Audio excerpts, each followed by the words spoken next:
Hello everyone! Welcome to my vlog. So today I will be getting ready for my PRP treatment. So I will go to Hamburg. I will do the treatment there. Yeah, first time ko PRP and I'm so excited, but at the same time I'm very nervous. So watch out and I will tell you all the details when I get there. Bye! And here, I'm on my way, going to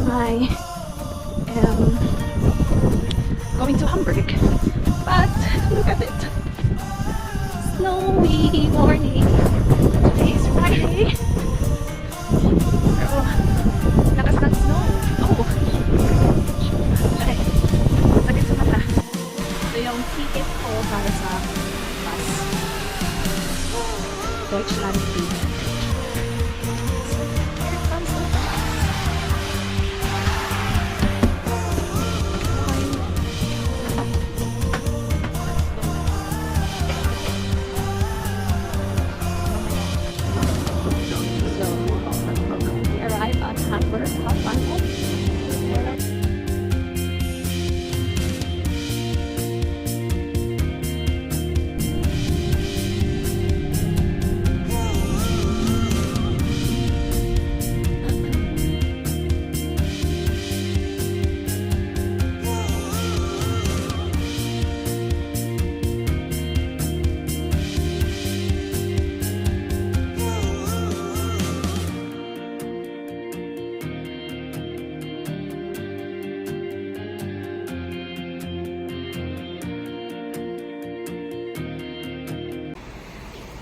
Sa wakas, nahanap rin natin.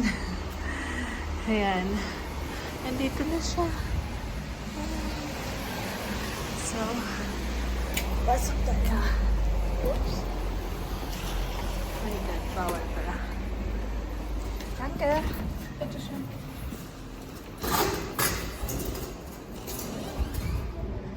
So, ayan na siya. So, pasok tayo.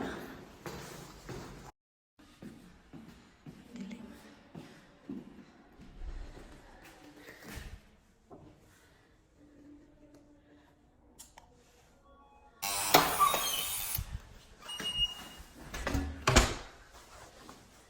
Hallo. Hallo. Guten Tag. Ich habe heute einen Termin. Ja? Ja, Frau Labado. Ah, okay, Um Frau 11 Hallo. Uhr. Ja, mein Empfangsname ist heute nicht da. Bitte nehmen Sie Platz und dann geht das dann. Dankeschön. Ja.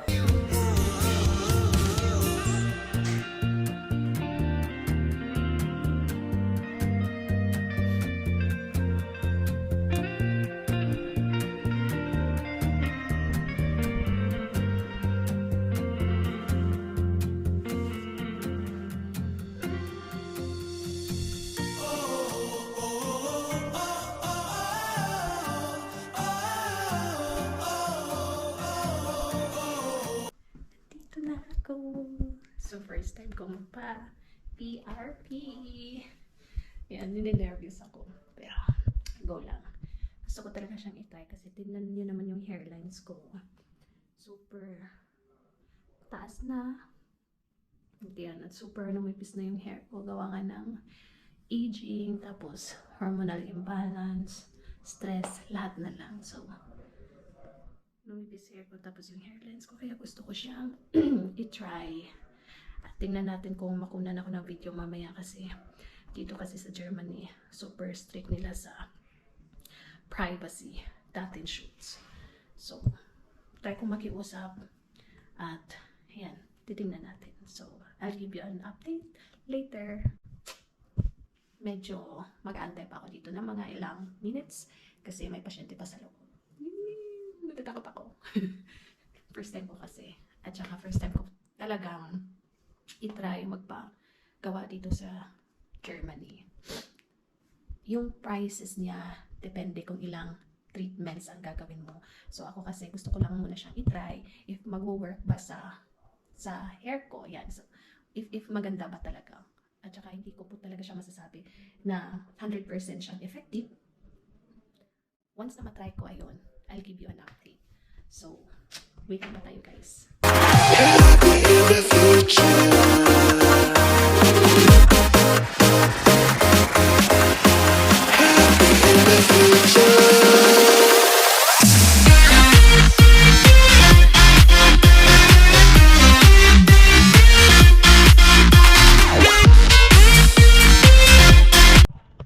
So, ito na.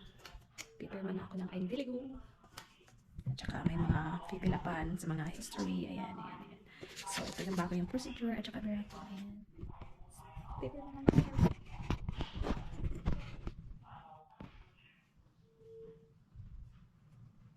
Sweet mamaya kasi beratong muna. After ng beratong or yung consultation. So, gagawin na later. See you guys later.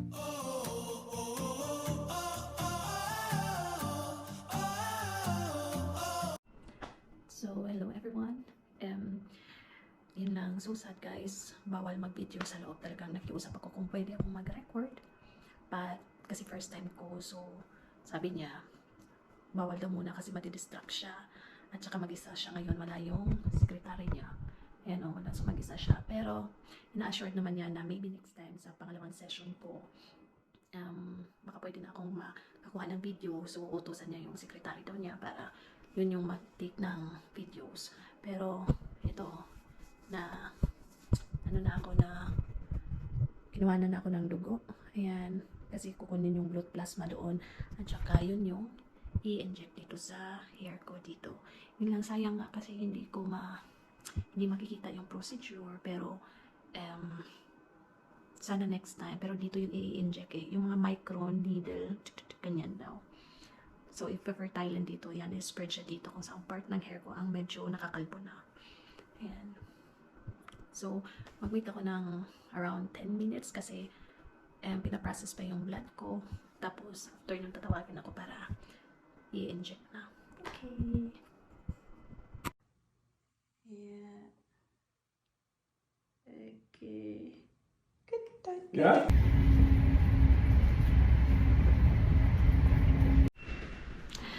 Tapos na.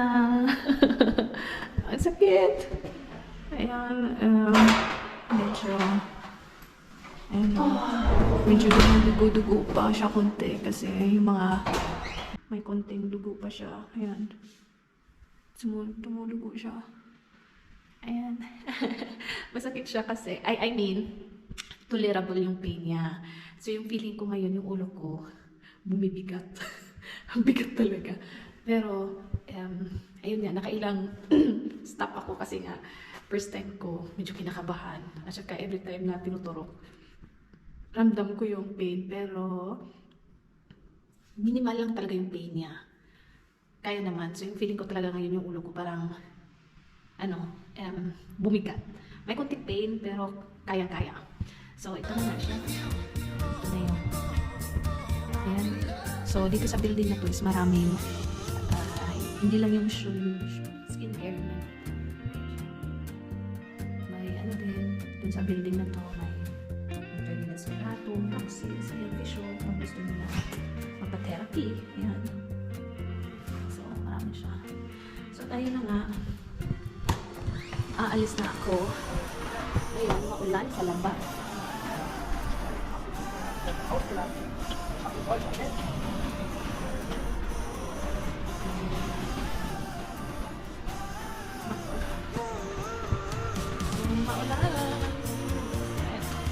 Inusupan ako noon.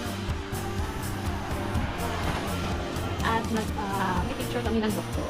Actually, yung napakabait ng doktor. Ang sa akin, babae, patients niya sa mga pasyente. Actually, hindi lang ako yung nandun na maraming training. So, ayan, balik na tayo. Gusto ko sanang bumala. Kaso, ulan. Ito na oras naman. 12:30 na. So, i-try natin yan. Ayan. Sinabi niya maraming restaurant. Gutom na ako. So, ang gagawin natin ay kakain. Hanap mo na ako ng restaurant. Iisip ko kung doon ako sa Hauptstadt or dito kung may madaan. But, depende siguro.